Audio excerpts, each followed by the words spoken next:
Hey, I'm Decathlon Gamer. Welcome back to Draft Day Sports College Basketball. This is episode 53. Next up is the Elite 8 matchup, and we are playing the Baylor Bears. Baylor is Conference B, but they were upper mid-table. They finished 8-8 in the conference, 23-11 overall, but they're in Conference B. So you throw in the prestige piece, and we are neck and neck. We are 2 spots away in the rankings. They are the 4 seed here, and we've already knocked off the 3 seed and the 2 seed on our way to this matchup. This one should be easier based on the record, based on the lower seed, but it is another Conference B opponent. We already played against the one who had finished second or third, where this is that one just behind them. The thing about them is looking at their ranked opponents. I think this is kind of the key metric. On the road, they played, what is that, six games against top 25 opponents. They were 1-5 on the road. At home, they played, I believe, 5, and were 4-1, including a win against Cincinnati. Cincinnati was the 1 seed in this bracket, and it is Cincinnati that Baylor have beaten to be playing us. So Cincinnati is a team that they have matched up well against this season, but otherwise it's a team that seems to only win when they're playing at home. This, not a home game for them, as it's neutral territory, as we're in the tournament, gives us a little bit better chance. But unlike the previous ones, matchup-wise, apparently we have a less than 1 in 3 chance of winning this game. Houston, the better shooting guard. He's our weakest besides McMillian. And then all of our strongest positions, apparently they have the advantage at each and every one of them. We do have the bench. Could that be a factor? Comparing the team stats. Offensively, of course, like everyone, we do have that better. As we're playing in a smaller conference, it's easier to score on weaker defenses. Defensively, though, very similar. And their defense has been against much better opposition than our defense, and is already better. So that's a huge metric, meaning I think we're going to struggle a bit to score on these guys, and it looks like that struggle is going to come at the positions that normally provide a lot of the scoring for us. Shooting-wise, we are similar, and all of the team stats are very similar until you get down to turnovers, where we are better than a +6 compared to them. So they do struggle on offense, but play good defense. Could be a wild game. Could have one defense really take over for a stretch, and then see the other defense take over for a stretch. So I wouldn't be surprised if there are some runs by both teams, but generally lower scoring than what we've seen in some of the others.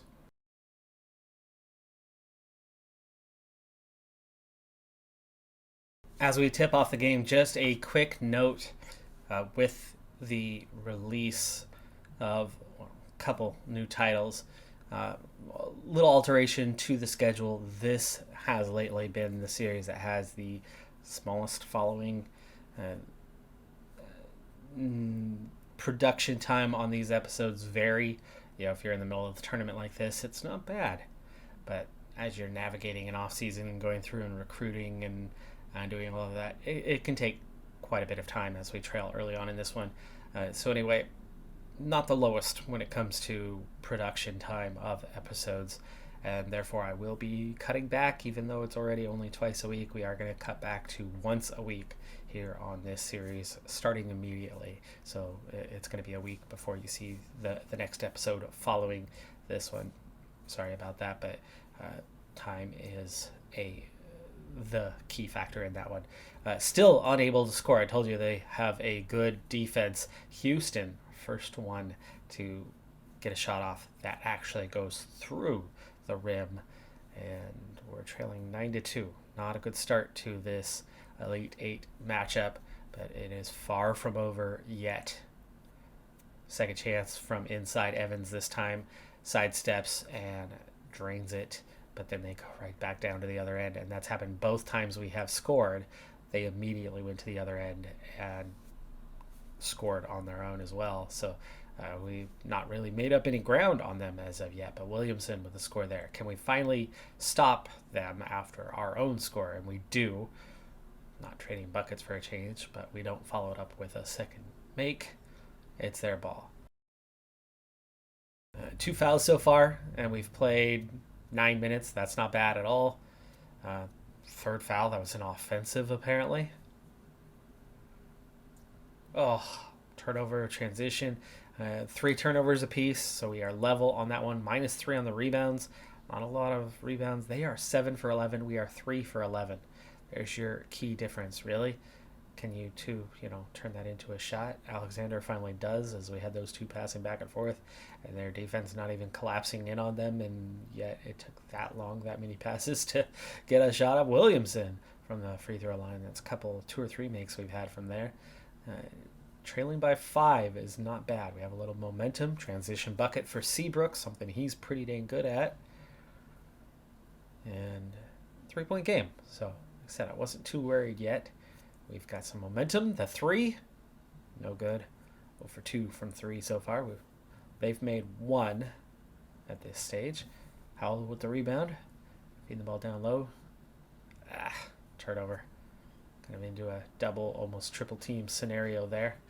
Ooh, ouch. 5 fouls. That was very quickly up from the 2 that we had. Well, we saw when the third one occurred, but that was 2 additional fouls in just the last couple minutes. But Evans, as our defense has stepped up big time over the last 5 minutes, we are back within 1 point. Brad King makes that one. No early standouts for them, at least not on the court. They got a couple guys that have made a couple field goals each, but they've done it on 4 attempts, as Hyde gets his first field goal. Just 7 for 21, but we are starting to limit. We were equal on field goal attempts at 11. Now we're 22-16 on the attempts, and our percentage is definitely improving, though still not great. Turnovers is also a +2, so our turnover machine, the steals that we force in particular, are starting to take off. We have 5 of those already. They have 4 of their own, so they are a team that I figured, based on their defense, based on what we saw in the scouting report, they looked like a team that does force a lot of turnovers. They just also happen to commit a lot. We force a lot while not committing as many, and that's always been one of our strengths all season long. Well, honestly, throughout this series, that's been a strength most every season.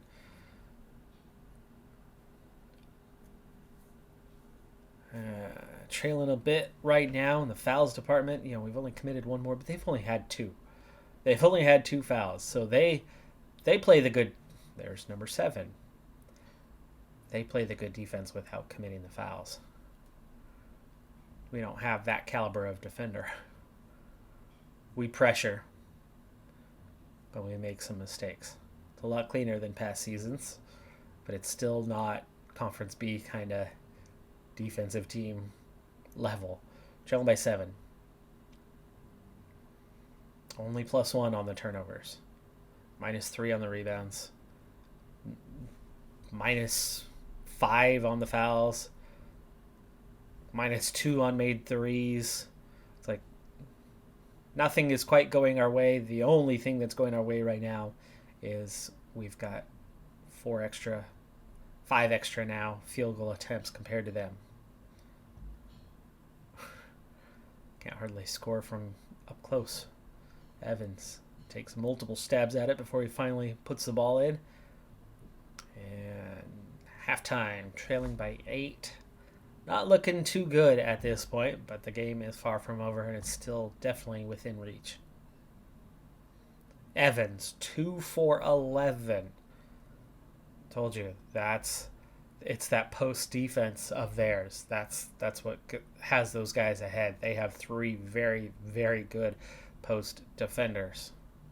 So if we favor inside, we're going to run even more into that defense that's so adequate, so strong, so good inside. Another missed shot. Maybe we need to favor outside for a little bit.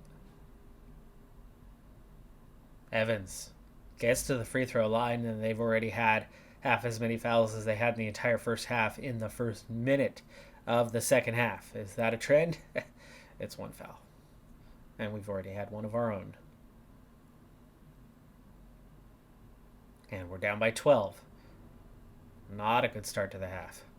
Steal. Seabrooks, long two. Benham drives the lane, probably dunks, and it's back to a 12-point game. 14. Looked like maybe a foot on the line. 16. 30-second timeout.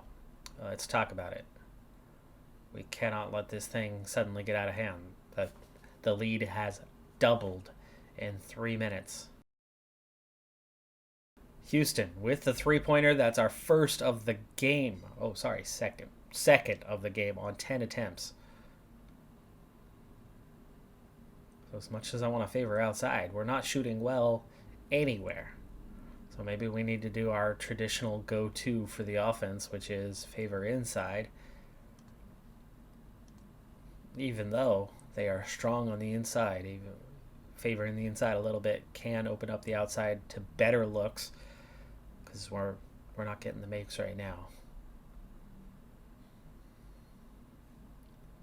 No idea what happened there as we passed to the open man underneath, close to the hoop. Should have been an easy finish at the rim, and instead, their ball. Travel with it? I don't know. 49-33. Turnovers are mounting for us. We're only +1. Now it's level as they get the steal. They're 7th. They've had 10 blocks. We've got good numbers. 6 blocks, 8 steals. But it's 12-12 on the turnovers anyway, and they are piling in those blocks. Those guys down low in particular, I think, are a lot to do with that. And now we're down by 20. Looks like our road is going to end with our second best run in the tournament thus far. Can't even finish in close. That's so sad. So sad. We're missing a lot of in close shots, even when it looks like they're open. There was another chance. We don't even shoot, and we turn it over. The favor inside so far is not panning out at all, as their defense is really, really... We got to try the opposite. And let's shoot threes. We've got to crash the boards more. It's going to lead to some transition buckets, but we literally have to get more shots if we're going to score. We are 14 for 48 from the field, just 29%. We cannot hit a shot for the life of us right now. I couldn't tell you the last time we scored. It has been ages. Has it been 6-7 minutes yet? It's been a very long time. And it's Lindquist with the 3. 7.5 to play. 5 fouls. We're doing okay in that department, so the pressure we're putting on is fine.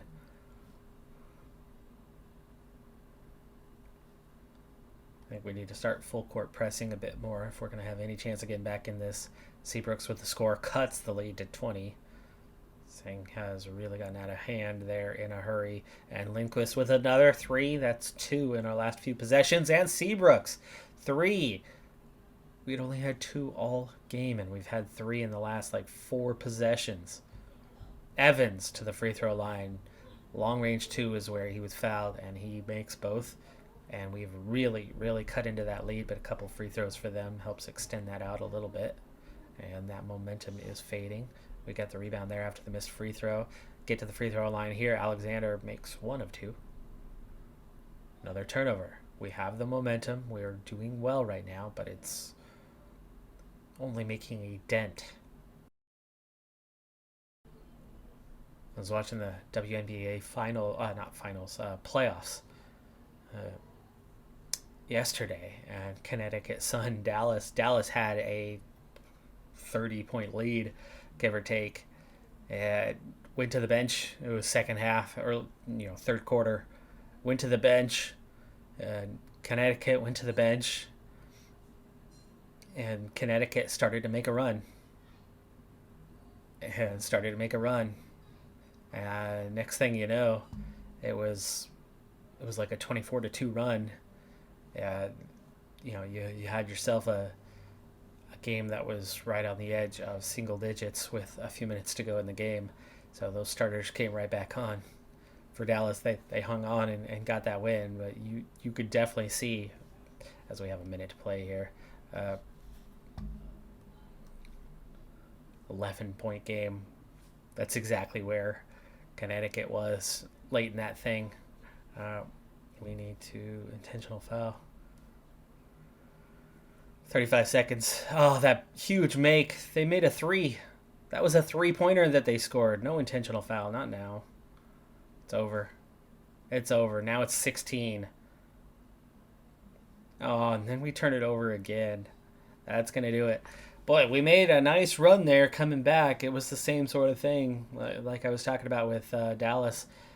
They were really cutting back. We ended up losing by 18 here, but we had it down to 11 with a minute to go.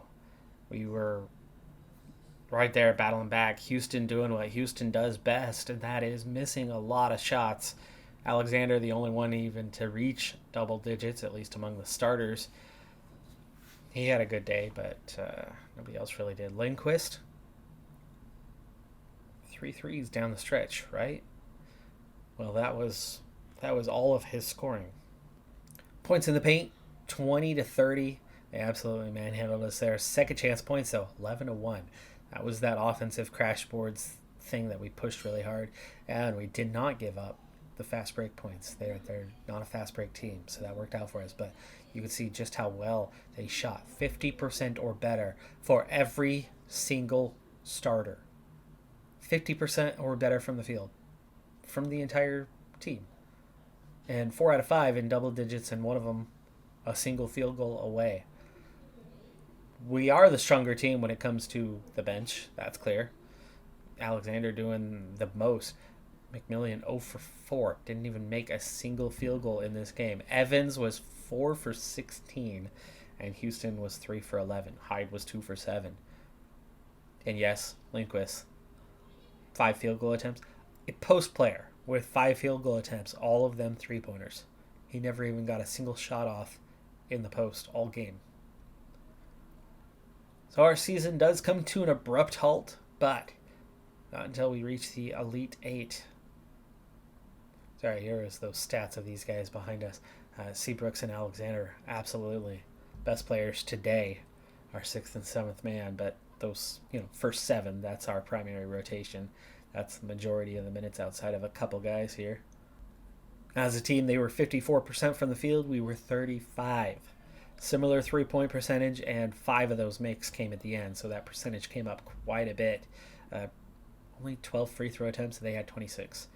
That is one of those key factors. They only committed 8 fouls all game. We committed 21. Turnovers were neck and neck. Rebounds were, we were slightly ahead.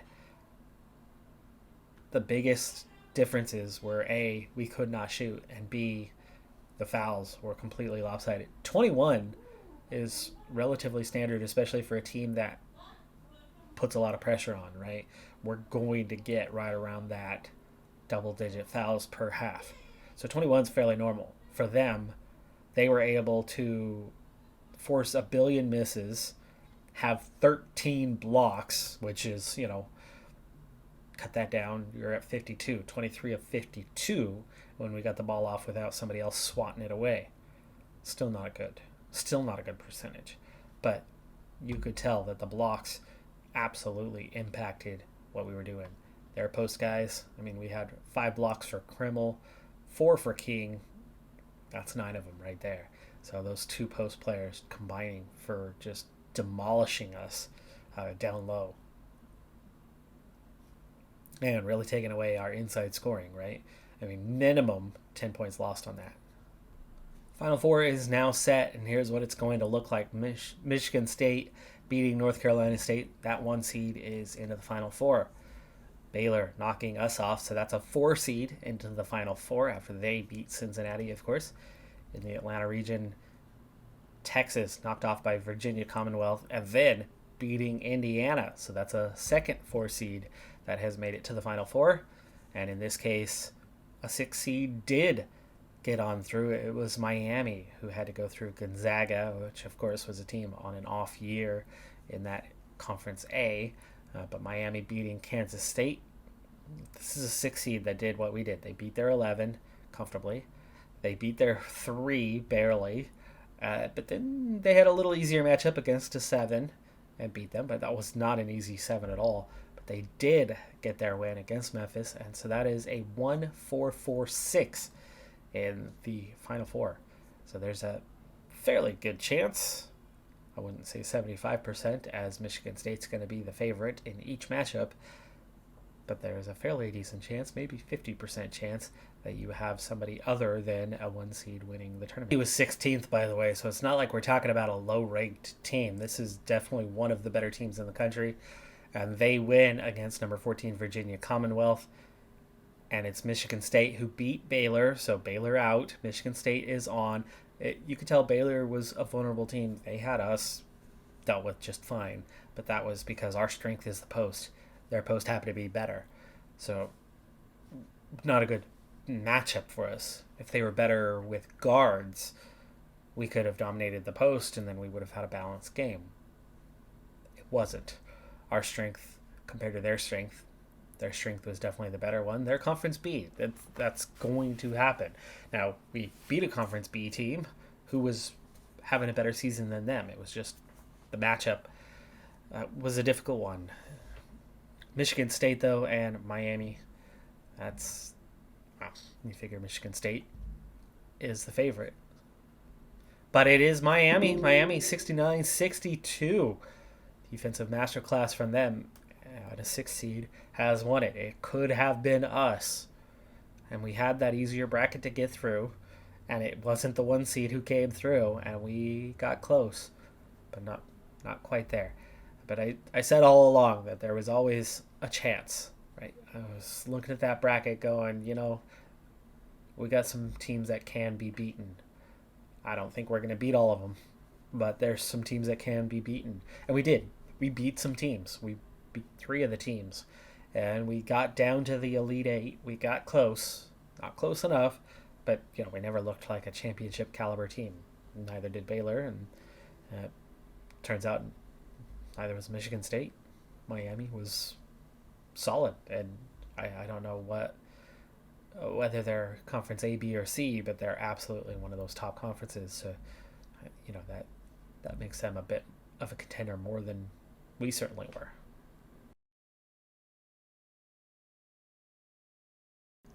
Second year running that Houston has won Defensive Player of the Year, and I don't know how many times it is now, 5th or 6th time that I've won Coach of the Year.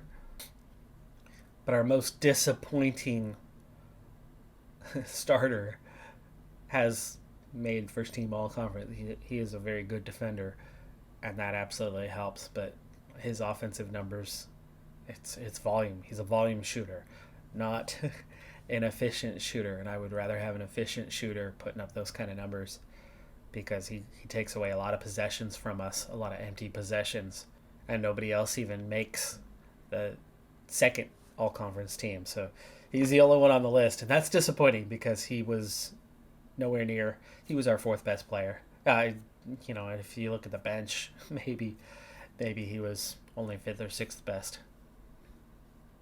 So we still had 4 active offers to players out there, 2 that had already promised to sign with us. So Trotty has signed his letter of intent. Clayton Anderson has signed his letter of intent. Chico Jordan is going to Tennessee, and Zach Johnson has signed with us. So that means we actually end up getting 3 players, and Bootsy Davis is leaving us. We have lost our one of our coaches, and we also had an expiring contract on the weaker one, so that means we're going to have a couple vacancies to fill. Here's now a recap of what it is that we got. There's Trotty, 4-star junior college transfer, number 63 overall, an A-. We're looking really good with the Trotty signing. Zach Johnson, the one we have added in, that was No, Zach Johnson's the one we already had, 3-star, right? And then we add in Clayton Anderson, another junior college transfer, who is 185th overall. I mean, we're looking at 3 talented guys. Probably our best recruiting class we've ever had. Because Darius Q was a lone wolf. And outside of that, these 3 could be big additions. So the 2 spots we have available, one for recruiting, one for scouting. The scouting is the afterthought, low budget, no worries on that one. This is the one we really need to get somebody good on. We need to get a good recruiter in. All right, so my new guys are Patrick Slater and Al Sturley. Al Sturley is a fairly well-rounded third assistant coach, and we've got him at a pretty affordable $32K. We've also got him locked down for 4 years, so that should pan out pretty well for us. That's the best third assistant we've had so far. Patrick Slater, not the best first assistant we've had. Bootsy Davis has been fantastic for us, but his ratings here do not show what he really offers. Patrick Slater is recruiting's a 54. He's right there on the edge of 3 stars. And that, of course, is his great strength. But, the others being minimum. Recruiting is what I need that first assistant for. And at 54, he's pretty good. Also, he's almost 20K cheaper, more than 15K, somewhere between 15 and 20K cheaper than what Bootsy Davis was, while Al Sturley is only about 2,000 more expensive than our previous third assistant. Cameron Jefferson did just sign a new deal that bumped him up a bit from where he was, about 7,000 or 8,000. So overall, I think we're saving about 5,000 from where we were last year. With 3 incoming players, here is how the team is looking as we enter the transfer portal. First off, good news that nobody is transferring out. We've managed to do that pretty well. We've only had 1 year, and I think we've had a couple those early years. A couple years where we lost some players. Obviously, Darius Q was a one and done. Zach Johnson coming in is a decent prospect, 5-star prospect. But we'll see how well he develops into that as a freshman. I think I will probably end up redshirting him this first year. Hope that he doesn't turn around and transfer out on us. But he's got 2 senior point guards in front of him. Seabrooks looks like he's developing nicely this offseason, or we just didn't scout him well enough. But his numbers were better than McMillian, but not by much. But those 2 will be improved and will be decent enough at point guard and good going forward if Johnson does develop. Shooting guard is going to be a problem this year. We will need better, though Williamson can play some D. He can step in, can't be as bad of a shooter as Houston was, right? But we could use a shooting guard here in the transfer portal. No small forwards left. Hyde has graduated, so we will need to replace any and all productivity from there. Trotty, the new guy we brought in on transfer. Anderson was the other one, by the way. And Anderson was the weaker of the 3 and not looking so great. Might be back up at best. But Trotty is good, and he's going to mix with Purvis and probably take over that starting job. But, we might look at another power forward as Trotty not great on first look, but certainly not bad. But Evans and Alexander are both back at center, so we are good there. Only 1 senior as well. So we'll kind of look to recruiting to replace Alexander, but otherwise Evans and Alexander should both be good. And so that's kind of where we stand. 1 more post player, a couple small forwards, and a shooting guard. Into the 3rd week of transfer portal, or the 3rd session anyway, and it hasn't gone well so far. The couple big name players that I've gone after chose bigger schools. We've had a single A come across our path, actually, in pretty much all of our scouting for this. We do have a handful of B-level players.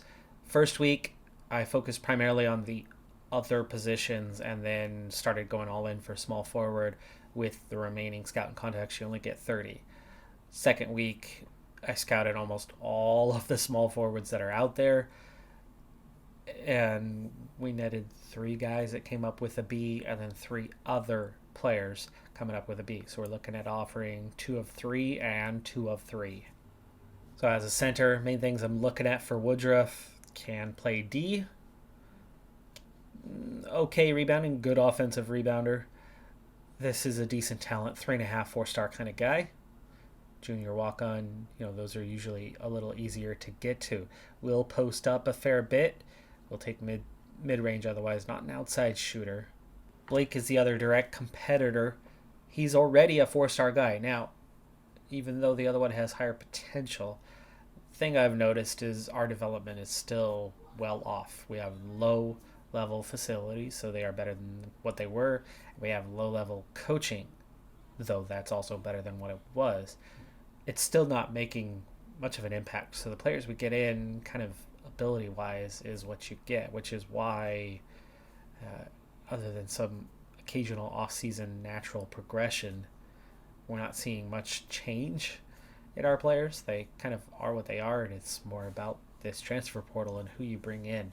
So bringing in the better player right now, even if they're already at their ceiling, is going to be important. But Blake, not much of a defender, not better as a rebounder, though defensive rebounding, which is more important, he's a little bit better. But we're not looking at a guy who's terribly good at too many things. I do like that he's not much of a mid-range shooter, though. Certainly a good thing, but he's going to put the ball down and try to drive. I do think we're probably better off going for Woodruff. And he's not going to get hurt, and he's not going to cause problems. So yes, we'll try Woodruff. I was looking to add one more guard, and Gates seems like the right guy for this. He is a senior walk-on. He would be a one and done, but he's absolutely capable of contributing. He's a pull-up shooter. Doesn't spend a lot of time mid-range, so I like that. He's going to either drive or take the outside shot. Good in the half-court trap. Would be interesting to try that one, but we're not going to change everything for a senior. Good discipline, so he's not going to commit many fouls. First target for the small forwards, the easier one to pick. 4-star out of Slovenia. No issues personality-wise. Strongest defensive ability of the group. So that's kind of the main thing. And he is a decent scorer, though mid-range. Not a big fan of that one. But he will drive fairly often. So that's good. How is he on? And he'll draw some fouls. And he's going to make his free throws. So that's our first. There's one thing I like about Bills over the other potential one, but then there's a lot of things not to like. He's injury prone, he's got questionable work ethic, and he's not friendly. He's not very good defensively. He's not a very good scorer. He's not going to draw fouls. Other than man-to-man, he's okay on proficiencies. The other target is Gailey, and he's not friendly, but otherwise everything's actually pretty good. 4-star, not a good defender though, and I worry about that one. He would likely be coming in as my backup option then, but he's athletic, which is at least good for the press, so he can run a press fairly well. Full court man press is good. This man-to-man is good. He's going to draw fouls a lot and get to the free throw line. Definitely a capable scorer. Good ball handler for a small forward. And well-disciplined. So even though he's not a great individual defender, he's not going to be fouling a lot at least. And he's definitely going to get rebounds as a small forward. There's 2 things not to like about this player. 3 things not to like about this player. And I would definitely pass on him if I had better options. But I don't. Defensive ability, not a natural scorer. But again, if he's drawing fouls and driving, he might get to the free throw line, so he won't be taking too many shots. He's more put on the ground. But catch and shoot could definitely be a thing. Outside, he'll catch and shoot. He'll get his 3-pointers for us. He's not going to post up at all, but he'll drive and draw some fouls. And the third thing, not friendly. But outside of that, he's good. So he's the other one we'll offer. We got 3 out of 4. Cron, Woodruff, Gailey. That's good. We got 3 out of 4. So that's going to be a big help. One more spot to fill for now. And we'll see what that option is and what to do about it. Looks like Gailey will be the starter over Cron potentially now that we've got them into the team. Gailey might be a little bit weaker as a defender, which Cron, that's going to be his strength as a backup anyway. But Gailey's a little bit like a Michael Jordan-esque. Now, of course, you're playing in dangerous territory, criticizing anything about his game. But if you forget the highlight reel for 5 seconds and push that out of your mind, the guy might be the most acrobatic finisher close to the rim in the history of the game. But you start pushing that aside and you think about the other aspects. There's a lot more to basketball than just finishing. So much more. So much more. And when everybody thinks about Michael Jordan and defense, everybody remembers, oh, he stole the ball all the time. Steal. He had a very high steal rate. After that, he was like this. This reminds me of Michael Jordan as a defender. Michael Jordan as a defender was a subpar team defender, subpar individual defender, except as somebody who steals. Now, forget everything else. This is not a comparison to Michael Jordan. We did not just recruit Michael Jordan, but that is where there is a direct comparison. Is the guy is one of the best at stealing the ball, but after that, he's not a good individual or team defender. Of course, everybody else wants to compare him with LeBron James, and I think that's a subject for another day. But one thing that James does have going for him in the argument between the two is a much more complete player. Not 2022, very much over the hill, played a whole lot of seasons, and, has adapted his game very well and is still contributing at an elite level in most ways. He's not the defender he used to be. But anyway, that's one area of the game that James was, earlier in his career, far more complete. So in the case of Gailey, even though he's not going to defend particularly well, the addition of forcing a lot of turnovers through steals will certainly help us. And he's got a lot of really good ratings otherwise. Woodruff comes in as a really solid option, apparently our best post player. He's certainly a very strong defender, so adding him into the mix, we're definitely good at post. We are absolutely good at post. We have no weaknesses there. Gailey takes care of the small forward position with Cron backing him up, so we're okay there. Where we're still weak is shooting guard. Williamson can defend. Anderson, not really good enough right now. He coming in is definitely the weaker link. So I think that's the position I'm going to be looking at primarily here, is one more shooting guard for that last spot, or we leave it open and keep our team as is, because budget is absolutely a factor, and we still have a handful of scholarships for the coming year to hand out. We have 4 seniors plus 1 empty spot. Coaching staff is definitely taking a big chunk, and I did opt for reports that now I'm regretting, because following the transfer portal season, we only have $6,000 left in our budget this year for recruitment. It's not going to go well. I think realistically we're going to be looking very quickly down to all in on 1 or 2 players, and maybe just Oregon in our recruitment this year. But with only 2 of the better guys left, and they are the two that we chose not to go after. We are going to bypass the guard situation and go straight into recruitment for the year. So we are done with transfer portal. I am pretty happy with 2 out of 3, and the third one, maybe. That is going to do it for this episode, though. I'm Decathlon Gamer. Like, comment, subscribe. I'll see you next time. Remember, it's going to be a week from now. Have a good one. Be safe out there. And bye for now.